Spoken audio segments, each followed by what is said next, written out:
आज हम बंगाल के वीरभूम की लाल मिट्टी से निकली एक ऐसी कहानी की परतों को खोलने जा रहे हैं। एक ऐसी कहानी जहां लोक कला और खौफ मतलब एक दूसरे में गुंथे हुए हैं। हाँ, और हमारे सामने एक वृत्तांत के कुछ हिस्से हैं जो कुलडांगा गांव की एक वीरान पूतुल कोठी यानी गुड़ियों की हवेली के सफर को बयान करते हैं। और ये सिर्फ एक और भूतिया हवेली की कहानी नहीं है। नहीं, बिल्कुल नहीं। ये उससे कहीं ज्यादा गहरी है। हमारे सूत्र इस कहानी को इतिहास, एक पीढ़ी से दूसरी पीढ़ी तक चलने वाले श्राप और चादर बांधनी नाम की एक खूबसूरत कठपुतली कला के आईने में देखते हैं। तो हमारा काम ये समझना होगा कि कैसे ये खूबसूरत कला एक भयानक सच का एक तरह से मुखौटा बन जाती है। बिल्कुल। तो चलिए इस कहानी के दरवाजे पर दस्तक देते हैं। कल्पना कीजिए, एक टूटी फूटी हवेली। दीवारों से प्लास्टर झड़ चुका है, ईंटें किसी कंकाल की तरह झांक रही हैं और हवा में वो एक अजीब सी बास है, पुरानी भीगी लकड़ी और सड़न की। और कहानी का नैरेटर अभ्र अपने दोस्त जॉनसन के साथ इसी हवेली में रुकता है। हाँ, एक रिसर्च के बहाने। बिल्कुल। बहाने शब्द यहाँ बहुत जरूरी है, क्योंकि यहीं से उस रहस्य की शुरुआत होती है जो सिर्फ हवेली की दीवारों तक सीमित नहीं है, बल्कि वो जॉनसन के खून में भी दौड़ रहा है, जैसा हमें बाद में पता चलता है। सही कहा। तो हवेली में पहली रात से ही माहौल बिगड़ने लगता है। हाँ। आधी रात में हवा में फुसफुसाहटें सुनाई देती हैं, फिर अचानक रसोई से कोई धातु की चीज जोर से जमीन पर गिरती है। ये सब डरावनी कहानियों के जाने पहचाने हिस्से लगते हैं, है ना? हाँ, लेखक यहाँ हमें एक जानी पहचानी जमीन पर ला रहा है। वो हॉरर के क्लासिक तत्व इस्तेमाल कर रहा है ताकि हम सहज हो जाए। लेकिन असली खेल तब शुरू होता है जब वो इस भूतिया माहौल को एक बहुत ही ठोस सांस्कृतिक चीज से जुड़ता है। बिल्कुल। आप उस चांदी के सिक्के और धामसा की आवाज की बात कर रही हैं? जॉनसन को अपनी जेब में अचानक एक पुराना चांदी का सिक्का मिलता है, जिस पर नाचती हुई कठपुतली की आकृति बनी है। और ठीक उसी समय बाहर से धामसा मतलब एक आदिवासी ढोल की धीमी गहरी आवाज आने लगती है, जो धीरे धीरे करीब आ रही है। और ये सिर्फ एक डरावनी आवाज नहीं है, इसका एक सांस्कृतिक संदर्भ भी है। धमसा संथाल समुदाय से जुड़ा एक महत्वपूर्ण वाद्य यंत्र है जो उत्सव और अनुष्ठान का प्रतीक है। तो यहाँ इसका इस्तेमाल करके कहानी में एक और परत जोड़ी जा रही है। हाँ, ये डर अब सिर्फ अनजाना नहीं रहा, बल्कि वो उस जमीन की संस्कृति से जुड़ गया है। और इसी के साथ गांव की किंवदंती भी सामने आती है। हाँ, वो पागल साहब की कहानी। गांव वाले बताते हैं कि नील की खेती बंद होने के बाद एक अंग्रेज साहब एडवर्ड यहाँ अकेले रहते थे, और वो इंसानों के बराबर बड़ी बड़ी लकड़ी की गुड़िया बनाते थे। मतलब उनसे बातें करते थे, उन्हें खाना खिलाते थे। कितना अजीब है। और सबसे अजीब बात, उनकी मौत के बाद वो सारी गुड़िया गायब हो गई। किंवदंती ये है कि वो आज भी उस वीरान हवेली में अपने साहब का इंतजार कर रही हैं। तो अब हमारे पास तीन चीजें हैं, एक भूतिया हवेली, एक सांस्कृतिक प्रतीक यानी धामसा और एक स्थानीय किंवदंती। कहानीकार इन तीनों धागों को एक साथ बुन रहा है। और फिर अगली सुबह होती है जो रात के बिल्कुल उलट है। अब्रो और जॉनसन सोम मुर्मू नाम के एक स्थानीय कलाकार से मिलते हैं, जो चदर बदर या चादर बांधनी कला के आखिरी कारीगरों में से एक हैं। हाँ, और वो उन्हें दिखाते हैं कि कैसे एक छोटे से लकड़ी के बक्से जैसे मंच पर धागों के सहारे रंगीन कपड़े पहने संथाल स्त्री पुरुषों की कठपुतलियां नाचती हैं। वो दृश्य बहुत ही जीवंत और खूबसूरत बताया गया है। और यही इस कहानी का सबसे दिलचस्प पहलू है। लेखक जानबूझकर दो बिल्कुल विपरीत चीजें साथ रखता है, रात का खौफ और दिन में एक खूबसूरत लोक कला। बिल्कुल। ये सिर्फ माहौल बनाने के लिए नहीं है, ये हमें ये सोचने पर मजबूर करता है कि कैसे हमारी संस्कृति और कला के सबसे सुंदर हिस्सों में भी गहरे भयावह राज छिपे हो सकते हैं। तो वो कला यहाँ एक मुखौटा है। हाँ, एक मुखौटा। ये एक तरह का विरोधाभास है, दिन में कला का उत्सव और रात में मौत का साया। लेखक हमें क्या दिखाने की कोशिश कर रहा है इस कॉन्ट्रास्ट से? वो दिखा रहा है कि कैसे सतह के नीचे हमेशा एक और कहानी चलती रहती है। कला, जो यहाँ संथाल जीवन का उत्सव है, उसी जगह मौजूद है जहाँ एक भयानक औपनिवेशिक अत्याचार हुआ था। कला उस इतिहास का मुखौटा बन जाती है। और सोम मुर्मू की वो चेतावनी, हाँ, वो चेतावनी इसी तरफ इशारा करती है जब वो जाते जाते कहते हैं, हवेली में रात को कठपुतलियों के बक्से को हाथ मत लगाना। ये सिर्फ एक सलाह नहीं, एक भविष्यवाणी है। और वो भविष्यवाणी बहुत जल्द सच होती है। हवेली में वापस आते ही खौफ कई गुना बढ़ जाता है। दूसरी मंजिल, जहां जाने की सीढ़ी बरसों पहले टूट चुकी थी, वहां से किसी के चलने की खट खट खट आवाज आती है। और ये आवाज किसी इंसान के चलने जैसी नहीं, बल्कि लकड़ी पर लकड़ी के टकराने जैसी है। हाँ, ये आवाज बहुत महत्वपूर्ण है। ये पहली बार है जब डर सिर्फ एक एहसास या फुसफुसाहट नहीं, बल्कि एक ठोस भौतिक रूप ले रहा है। और फिर चीजें और तेजी से बिगड़ती हैं। वो चांदी का सिक्का हाँ, वो चांदी का सिक्का अपने आप जमीन पर घूमने लगता है और एक मेम साहब की पुरानी धुंधली तस्वीर के नीचे जाके रुक जाता है। और वो छत से लटकता हुआ धागा। छत की एक कड़ी से एक पतला, लगभग अदृश्य धागा नीचे आता है जो एकदम तना हुआ है, जैसे उसे कोई ऊपर से पकड़कर खींच रहा हो। मेरे लिए ये कहानी का सबसे डरावना हिस्सा था। ये अब कोई भूत प्रेत नहीं है, ये एक सोची समझी हरकत लगती है, जैसे कोई मैरियोनेट मास्टर, मतलब कोई कठपुतली का खेल शुरू करने की तैयारी कर रहा हो। आपने बिल्कुल सही शब्द इस्तेमाल किया, मैरियोनेट मास्टर। ये धागा इस कहानी का केंद्रीय प्रतीक है। ये अदृश्य नियंत्रण का प्रतीक है। उस ताकत का प्रतीक जो किरदारों को अपनी उंगलियों पर नचा रही है। हाँ, और इसी पल में जॉनसन का राज खुलता है। हाँ, वो रोते हुए बताता है कि वो किसी रिसर्च के लिए नहीं आया है। वो उस पागल साहब एडवर्ड का पड़पोता है। उसके पास एडवर्ड की एक पुरानी चमड़े की जिल्द वाली डायरी है। और ये कहानी को पूरी तरह से बदल देता है। बिल्कुल। अब ये सिर्फ एक भूतिया हवेली की कहानी नहीं रही, डायरी इसे एक व्यक्तिगत खानदानी श्राप बना देती है। अब ये डर बाहरी नहीं, बल्कि जॉनसन के अंदर का, उसके खून का हिस्सा है। और डायरी में जो लिखा है वो इस कहानी को हॉरर से कहीं आगे ले जाता है। उसमें लिखा है कि एडवर्ड अपनी गुड़ियों को जीवंत बनाने के लिए सिर्फ लकड़ी का इस्तेमाल नहीं करता था। वृत्तांत के अनुसार ऐसी अफवाहें थीं कि वो उनमें इंसानी हड्डियां डालता था। ये सिर्फ डरावना नहीं है, ये एक गहरा प्रतीक है ना।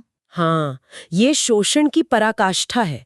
एडवर्ड ने सिर्फ लोगों की जमीन या मेहनत नहीं छीनी, उसने उनके शरीर, उनकी हड्डियों को भी अपनी कला के लिए एक वस्तु बना दिया। मतलब ये औपनिवेशिक मानसिकता का सबसे घिनौना रूप है। बिल्कुल, जहां इंसानों को इंसान ही नहीं समझा जाता, उनकी पहचान छीनकर उन्हें एक चीज, एक कठपुतली बना दिया जाता है। और डायरी के आखिरी पन्ने पर हवेली का नक्शा बना है और खून जैसे रंग की स्याही से लिखा है, रक्त का कर्ज चुकाना होगा। अब सब कुछ साफ हो जाता है। हाँ, जॉनसन यहाँ उस कर्ज को चुकाने आया है जो उसके परदादा ने शुरू किया था। वो एक तरह से खुद को पेश करने आया है। हाँ, वो श्राप का अगला वाहक बनने आया है। वो जानता है कि वो फंस चुका है और उसी रात धामसे की आवाज तहखाने से आने लगती है, जैसे कोई उन्हें नीचे बुला रहा हो। हम्म। तो वो तहखाने में पहुंचते हैं और वहां का मंजर किसी बुरे सपने जैसा है। पर हर चीज को विस्तार से बताने के बजाय चलिए इस पर ध्यान दें कि यहाँ लेखक किस तरह डर पैदा कर रहा है। हाँ, ये जरूरी है। वो सिर्फ भूतिया गुड़ियों का इस्तेमाल नहीं कर रहा, बल्कि एक सांस्कृतिक कला, चादर बांधनी को ही खौफ का स्रोत बना रहा है। इसका क्या मतलब हो सकता है? इसका एक गहरा मतलब है। ये औपनिवेशिक मानसिकता को दिखाता है, जहाँ एक विदेशी ताकत स्थानीय संस्कृति को लेती है और उसे अपने भयावह मकसद के लिए तोड़ मरोड़ देती है। तो एडवर्ड ने सिर्फ लोगों का शोषण नहीं किया। नहीं, उसने उनकी कला, उनके उत्सव के प्रतीक को भी अपवित्र कर दिया। वो तहखाना असल में चादर बांधनी के उस छोटे सुंदर बक्से का एक विशाल विभत्स रूप है। और तहखाने में इंसानी आकार की दर्जनों कठपुतलियां रखी हैं, साहबों और मेम साहबों के पुराने कपड़ों में। और उनकी कांच की आंखें, मानो वो हर हरकत देख रही हों। और तभी उनके पीछे सीढ़ी गायब हो जाती है। वो फंस चुके हैं। हाँ, एक दिलचस्प बात है, वो कठपुतलियां साहबों और मेम साहबों के कपड़ों में हैं।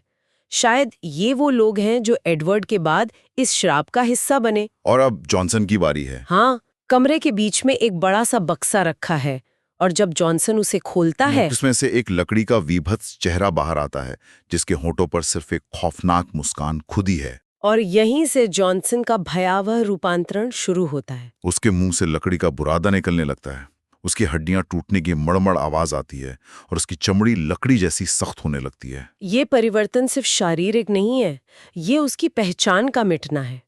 वो जॉनसन से एक वस्तु बन रहा है। और फिर सैकड़ों अदृश्य धागे छत से उतरकर उसे जकड़ लेते हैं और वो एक जीती जागती कठपुतली बन जाता है। ये उस रक्त के कर्ज की अदायगी है। उसके परदादा ने दूसरों को कठपुतली बनाया और अब वो खुद एक कठपुतली बन गया है। फिर एडवर्ड की आत्मा प्रकट होती है, एक कठपुतली के मास्टर के रूप में, और नैरेटर को एहसास होता है कि वो अब तहखाने में नहीं है। नहीं, बल्कि उस चादर बांधनी के बक्से के अंदर कैद हो चुके हैं। असल दुनिया के लिए वो अब सिर्फ एक खेल का हिस्सा है। ये बहुत ही परेशान करने वाला विचार है। हाँ, क्योंकि ये कला का सबसे विभत्स रूप है। जहां इंसानों को ही कलाकृति बनाकर हमेशा के लिए कैद कर लिया जाता है। लेकिन नैरेटर के पास एक चीज है जो उसे बचा सकती है। सोम मुर्मू की दीवी, वो छोटी लकड़ी की गुड़िया। हाँ, जो उसे आशीर्वाद के तौर पर मिली थी। वो उस गुड़िया से अपने ऊपर फेंके गए धागे पर वार करता है और धागा टूट जाता है। ये कैसे हुआ? क्या उस छोटी गुड़िया में कोई शक्ति थी? शायद ये प्रतीक है कि स्थानीय संस्कृति जिसे एडवर्ड ने अपवित्र किया था, उसी में मुक्ति का रास्ता भी छिपा है। अच्छा, सोम मुर्मू की दीवी, वो गुड़िया, उस सच्ची पवित्र कला का प्रतीक है जो एडवर्ड के विकृत कला का सामना कर सकती है। और जॉनसन एक पल के लिए होश में आता और चिल्लाता है, आग, आग लगा दो। और नरेटर लालटेन से आग लगा देता है। लकड़ी के पुतले और साहब की आत्मा जलने लगती हैं। तहखाना ढह जाता है और वो किसी तरह बाहर निकल आता है। पीछे जॉनसन की आखिरी चीख गूंजती रहती है। तो ऐसा लगता है कि कहानी खत्म हो गई, श्राप टूट गया। लेकिन ऐसा नहीं है, क्योंकि जब नरेटर गांव पहुंचता है तो उसे एक और चौंकाने वाली खबर मिलती है। क्या? उसी रात सोम मुर्मू की भी मौत हो गई। ओहो! और सबसे रहस्यमयी बात, मरने से ठीक पहले उन्होंने अपनी सबसे प्यारी कठपुतली को जला दिया था, जो गांव वालों के अनुसार हूबहू जॉनसन जैसी दिखती थी। हाँ, इसका क्या मतलब निकाला जाए? क्या सोम मुर्मू इस सब में शामिल थे? ये कहानी का सबसे बड़ा रहस्य है। हो सकता है सोम मुर्मू इस श्राप के रखवाले थे, जो पीढ़ियों से इस पर नजर रखे हुए थे। शायद जॉनसन को जलाकर उन्होंने उसे मुक्ति दी। या शायद वो खुद इस खेल का एक हिस्सा थे। हो सकता है, जो दूर से धागे खींच रहे थे। कहानी हमें कोई सीधा जवाब नहीं देती और यही इसे और ज्यादा प्रभावी बनाता है। नैरेटर कैलकटा वापस आ जाता है, लेकिन वो हवेली उसे नहीं छोड़ती। उसे आज भी रात में खट खट की आवाज सुनाई देती है। उसे लगता है कि उसकी छत से कोई अदृश्य धागा लटक रहा है। और उसे अपनी आंखों में भी बदलाव महसूस होता है। हाँ, जैसे वो धीरे धीरे लकड़ी की तरह काली और सख्त होती जा रही हैं। कहानी की आखिरी पंक्ति बहुत कुछ कहती है। इतिहास खत्म नहीं होता, वो सिर्फ नया शरीर खोजता है। ये इस पूरी कहानी का सार है। इसका मतलब है कि श्राप टूटा नहीं है। नहीं, सिर्फ उसका वाहक बदल गया है। एडवर्ड से जॉनसन और अब शायद जॉनसन से नरेटर। तो आग लगाने का, जॉनसन की कुर्बानी का कोई फायदा नहीं हुआ? फायदा हुआ, लेकिन शायद सिर्फ एक कठपुतली को जलाने का। मास्टर अभी भी वही है, खेल अभी भी जारी है, और शायद अगला पात्र नरेटर खुद है। और जॉनसन की वो आखिरी हंसी, हाँ, जो नरेटर के दिमाग में बस गई है, वो शायद हार की नहीं, बल्कि इस बात की स्वीकृति की हंसी थी कि खेल कभी खत्म नहीं होगा। ये तो बहुत ही निराशाजनक अंत है। ये निराशाजनक है, लेकिन ये एक महत्वपूर्ण टिप्पणी भी करता है। तो सोचने वाली बात यह है कि कैसे एक खूबसूरत लोक कला जो जीवन और उत्सव का प्रतीक है, उसे औपनिवेशिक इतिहास के एक काले अध्याय का माध्यम बना दिया गया। हाँ, ये कहानी हमें सोचने पे मजबूर करती है कि दमन और अत्याचार की कितनी कहानियां इतिहास की किताबों में दर्ज नहीं है, बल्कि उन अदृश्य धागों की तरह हैं जो आज भी हमारे वर्तमान को नियंत्रित कर रही हैं, हमें अपनी उंगलियों पर नचा रही हैं। शायद हम सब किसी न किसी खेल में सिर्फ कठपुतलियां हैं।